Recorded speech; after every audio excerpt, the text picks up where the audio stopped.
प्रधानमंत्री नरेंद्र मोदी ने कहा, जनजातीय क्षेत्रों के विकास के लिए शुरू की गई पीएम जनमन योजना दशकों से उपेक्षित क्षेत्रों को समान अधिकार सुनिश्चित कर रही है। कृषि मंत्री शिवराज सिंह चौहान ने कहा, उत्पादक और उपभोक्ता राज्यों के बीच मूल्य अंतर को कम करने के लिए परिवहन और भंडारण की लागत केंद्र सरकार वहन करेगी। वरिष्ठ वैज्ञानिक और भारत के परमाणु कार्यक्रम में महत्वपूर्ण भूमिका निभाने वाले डॉक्टर राजगोपाल चिदंबरम का निधन, प्रधानमंत्री ने शोक व्यक्त किया। उत्तर भारत में घने कोहरे के कारण दूसरे दिन दृश्यता कम रही, ट्रेन और उड़ान परिचालन प्रभावित। हॉकी इंडिया लीग में राउरकेला में शराची राढ़ बंगाल टाइगर्स ने दिल्ली एसजी पाइपर्स को 4-1 से हराया और इंडियन सुपर लीग फुटबॉल में एफसी गोवा ने ओडिशा एफसी को 4-2 से मात दी। समाचार संध्या के साथ मैं विशाल शर्मा। प्रधानमंत्री नरेंद्र मोदी ने गांवों को विकास और अवसरों के जीवंत केंद्रों में बदलकर ग्रामीण भारत को सशक्त बनाने के सरकार के दृष्टिकोण पर बल दिया है। प्रधानमंत्री ने कहा कि सरकार गांव के लोगों के लिए गरिमापूर्ण जीवन की प्राथमिकता के साथ वर्ष 2014 से निरंतर ग्रामीण भारत के लिए काम कर रही है। नई दिल्ली के भारत मंडपम में ग्रामीण भारत महोत्सव के उद्घाटन के बाद अपने संबोधन में प्रधानमंत्री ने ये बात कही। श्री मोदी ने कहा कि जनजातीय क्षेत्रों के विकास के लिए प्रधानमंत्री जनमन योजना कारगर साबित हुई है। हमने आदिवासी आबादी वाले इलाकों के विकास के लिए पीएम जनमन योजना शुरू की। जो इलाके दशकों से विकास से वंचित थे, उन्हें अब बराबरी का हक मिल रहा है। इन्हीं प्रयासों का परिणाम है कि 10 साल में देश के करीब 25 करोड़ लोग गरीबी से बाहर आए हैं और इनमें सबसे बड़ी संख्या हमारे गांव के लोगों की है। प्रधानमंत्री ने भारतीय स्टेट बैंक के हालिया अध्ययन का भी उल्लेख किया, जिससे पता चला है कि भारत में ग्रामीण गरीबी 2012 में लगभग 26% से घटकर 2024 में 5% से भी कम हो गई है। वित्त मंत्री निर्मला सीतारामन ने कार्यक्रम को संबोधित करते हुए कहा कि गरीबों, किसानों, युवाओं और महिलाओं के कल्याण तथा आर्थिक सशक्तिकरण के लिए कई योजनाएं लागू की जा रही हैं। वित्त मंत्री ने इस अवसर पर महिला सशक्तिकरण को लेकर सरकार की योजनाओं का उल्लेख किया।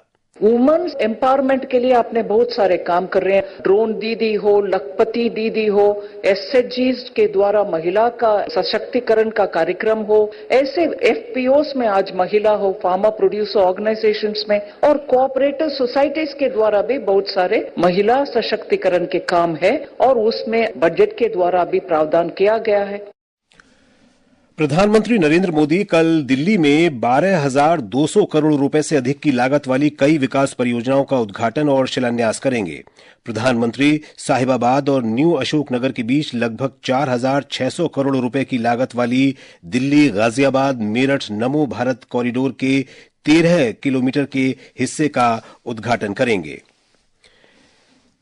कृषि और किसान कल्याण मंत्री शिवराज सिंह चौहान ने कहा है कि सरकार उत्पादक और उपभोक्ता राज्यों के बीच मूल्य के अंतर को दूर करने के लिए परिवहन और भंडारण की लागत वहन करेगी। श्री चौहान ने आज नई दिल्ली में राज्यों और केंद्र शासित प्रदेशों के कृषि मंत्रियों के साथ समीक्षा बैठक की और कृषि क्षेत्र की विकास दर पर चर्चा की। इस साल कृषि की जो विकास दर है, एग्रीकल्चर और एलाइड सेक्टर 3.5 से 4% के बीच रहने की संभावना है। इसके लिए मैं अपने किसान भाइयों को और सभी मंत्रीगणों को, सभी राज्यों को बधाई देता हूं, क्योंकि आप सबके परिश्रम से ही ये परिणाम आते हैं। श्री चौहान ने कहा कि प्रधानमंत्री किसान सम्मान निधि के अंतर्गत 11 करोड़ किसानों को 18 किस्तों में लगभग 3,46,000 करोड़ रुपए की राशि वितरित की जा चुकी है। उन्होंने कहा कि किसान क्रेडिट कार्ड पर कम ब्याज पर ऋण की व्यवस्था सहित अनेक उपाय किए गए हैं।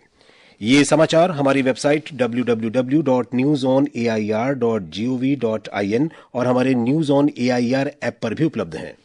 केंद्रीय इलेक्ट्रॉनिक्स और सूचना प्रौद्योगिकी मंत्री अश्विनी वैष्णव ने कहा है कि डिजिटल व्यक्तिगत डेटा संरक्षण नियम 2025 के मसौदे में नागरिकों के डेटा और उनके अधिकारों की सुरक्षा के प्रावधान किए गए हैं। आकाशवाणी समाचार के साथ एक विशेष भेंट में श्री वैष्णव ने कहा कि मसौदा नियमों में नागरिकों के व्यक्तिगत डेटा की सुरक्षा के प्रावधान, बच्चों के लिए संभावित डिजिटल जोखिमों को रोकने के उपाय और नागरिकों को अपने अधिकारों का आसानी से उपयोग करने में सक्षम बनाने के प्रावधान शामिल हैं। बहुत ध्यान रखा गया है कि भारत में जो बड़ा एक इनोवेशन इकोसिस्टम है, उस इनोवेशन इकोसिस्टम और नागरिकों के अधिकार को प्रोटेक्ट करना है, इन दोनों के बीच में एक बहुत अच्छा बैलेंस लाया गया है। साथ ही साथ इनोवेशन के इकोसिस्टम के ऊपर बहुत बड़ा कंप्लायंस का बर्डन नहीं पड़े, ये भी ध्यान में रखा। सूचना और प्रसारण मंत्री अश्विनी वैष्णव ने बच्चों से आग्रह किया है कि वे परीक्षाओं का बोझ लेने के बजाय उनके लिए जुनून पैदा करें। उन्होंने आज नई दिल्ली नगर पालिका परिषद के एग्जाम वॉरियर्स आर्ट फेस्टिवल में बच्चों के साथ बातचीत में कहा कि सिने अभिनेता और खिलाड़ी इसलिए अच्छा प्रदर्शन करते हैं क्योंकि उनमें अपने काम के प्रति जुनून होता है। चाहे विराट हो, चाहे रोनाल्डो हो, चाहे मेसी हो, ये सब भी दिन रात एग्जाम देते हैं। क्या वो टेंशन में होते हैं? ये उनका पैशन है, उसको काम की तरह नहीं लेते हैं। मेरे जब एग्जाम होते थे, एग्जाम से एक दिन पहले मैं सोचता था कि आज चलो फिल्म देखने चले। जब आप साल भर पढ़ाई कर लो, साल भर काम कर लो, साल भर उसकी तैयारी कर लो, तो एग्जाम का टेंशन एकदम प्रधानमंत्री नरेंद्र मोदी ने एक वीडियो संदेश में कहा है कि बच्चों पर बोझ परीक्षाओं का नहीं बल्कि महत्वाकांक्षाओं और अपेक्षाओं के कारण होता है। आपके अंदर एक मन में एक एम्बिशन पड़ा हुआ है, एक आकांक्षा पड़ी हुई है कि मुझे ये बनना है। उस बनने के लिए ये एग्जाम मेरे लिए जीवन मरण का मुद्दा है।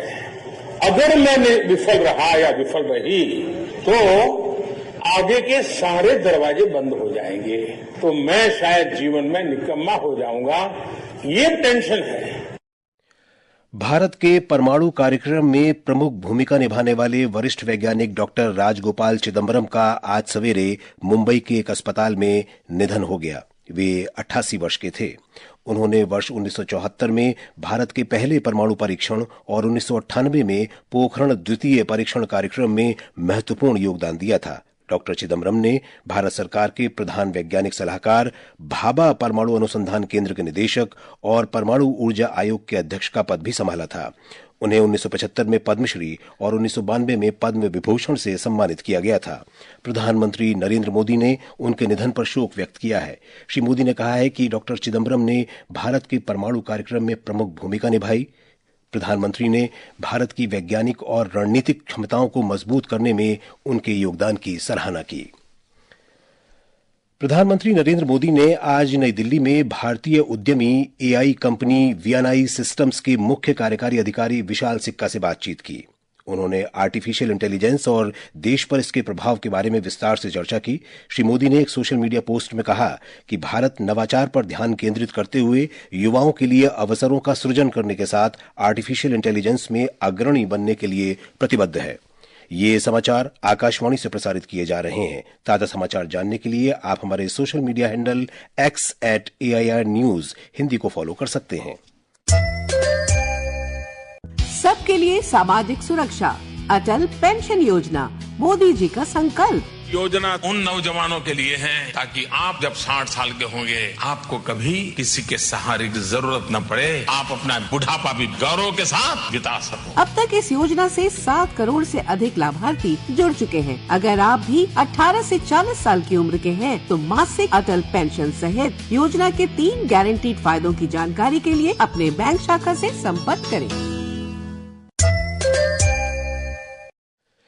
सिखों के 10वें और अंतिम गुरु गोविंद सिंह जी की जयंती के उपलक्ष्य में बिहार के पटना सिटी स्थित तख्त श्री हरिमंदिर साहिब में 3 दिवसीय प्रकाश उत्सव समारोह आज शुरू हुआ।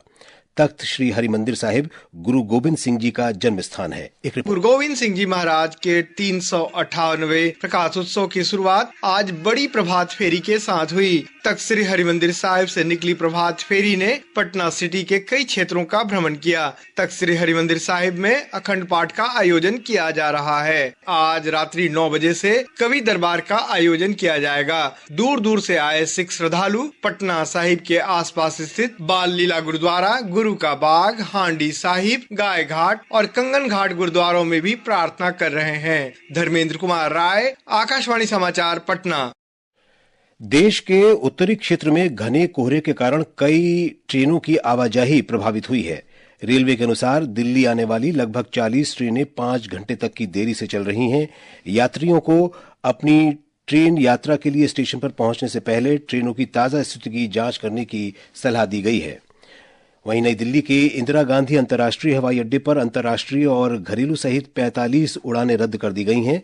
हवाई अड्डे के अधिकारियों ने बताया कि करीब 20 उड़ानों को दूसरे हवाई अड्डों पर भेजा गया है। इन उड़ानों में 13 घरेलू और 4 अंतर्राष्ट्रीय उड़ान भी शामिल हैं। अधिकारियों ने कहा कि शून्य दृश्यता के कारण श्रीनगर और अमृतसर के लिए भी उड़ानें रद्द की जा रही हैं। मौसम विभाग ने अगले 3 दिनों के दौरान उत्तर पश्चिम भारत में न्यूनतम तापमान में 2 से 3 डिग्री सेल्सियस की वृद्धि का अनुमान व्यक्त किया है। विभाग ने कहा है कि अगले 4 दिनों के दौरान पूर्वी और पश्चिमी भारत में न्यूनतम तापमान में कोई खास बदलाव नहीं होगा। वहीं बिहार के अलग अलग इलाकों में कल सर्द दिन की स्थिति रह सकती है। जम्मू कश्मीर, लद्दाख, गिलगित, बाल्टिस्तान, मुजफ्फराबाद और हिमाचल प्रदेश में कल भारी बारिश या बर्फबारी का भी अनुमान है। इधर हरियाणा, चंडीगढ़, दिल्ली, हिमाचल प्रदेश और पंजाब में आने वाले 2 दिनों में गरज के साथ बारिश और वज्रपात की आशंका है। छत्तीसगढ़ में बीजापुर जिले के पत्रकार मुकेश चंद्राकर की हत्या मामले में पुलिस ने 3 आरोपियों को गिरफ्तार किया है। राजधानी रायपुर में आज संवाददाताओं से बातचीत में उप मुख्यमंत्री और गृह मंत्री विजय शर्मा ने कहा कि घटना की जांच के लिए 11 सदस्यीय विशेष जांच दल एसआईटी का गठन किया गया है। बस्तर संभाग के बीजापुर जिले के पत्रकार मुकेश चंद्राकर 1 जनवरी से लापता थे। कल देर शाम एक स्थानीय ठेकेदार के परिसर में बने सेप्टिक टैंक से उनका शव बरामद किया गया। ओडिशा के राउरकेला के हॉकी इंडिया लीग में श्राची राढ़ बंगाल टाइगर्स ने दिल्ली एसजी पाइपर्स को 4-1 से हरा दिया है।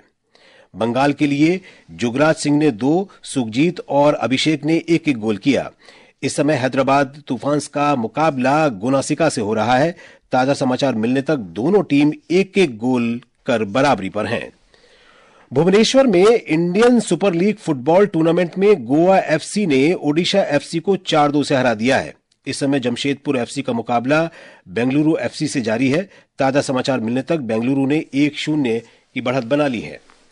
सिडनी में ऑस्ट्रेलिया के साथ बॉर्डर गावस्कर ट्रॉफी श्रृंखला के 5वें और अंतिम क्रिकेट टेस्ट मैच के दूसरे दिन भारत ने 6 विकेट पर 141 रन बना लिए। भारत की कुल बढ़त अब 145 रन की हो गई है। रविंद्र जडेजा 8 और वाशिंगटन सुंदर 6 रन बनाकर क्रीज पर हैं। ऋषभ पंत ने 33 गेंदों में तेज तर्रार 61 रन बनाए। इससे पहले ऑस्ट्रेलिया की टीम पहली पारी में 181 रन पर सिमट गई। और अब अंत में मुख्य समाचार एक बार फिर। प्रधानमंत्री नरेंद्र मोदी ने कहा, जनजातीय क्षेत्रों के विकास के लिए शुरू की गई पीएम जनमन योजना दशकों से उपेक्षित क्षेत्रों को समान अधिकार सुनिश्चित कर रही है।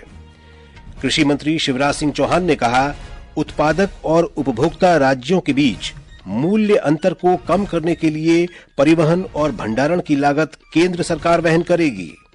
वरिष्ठ वैज्ञानिक और भारत के परमाणु कार्यक्रम में महत्वपूर्ण भूमिका निभाने वाले डॉक्टर राजगोपाल चिदंबरम का निधन, प्रधानमंत्री ने शोक व्यक्त किया। उत्तर भारत में घने कोहरे के कारण दूसरे दिन दृश्यता कम रही, ट्रेन और उड़ान परिचालन प्रभावित। हॉकी इंडिया लीग में राउरकेला में श्राची राढ़ बंगाल टाइगर्स ने दिल्ली एसजी पाइपर्स को 4-1 से हराया। और इंडियन सुपर लीग फुटबॉल में एफसी गोवा ने ओडिशा एफसी को 4-2 से मात दी। इसके साथ ही समाचार संध्या का ये अंक समाप्त हुआ। नमस्कार।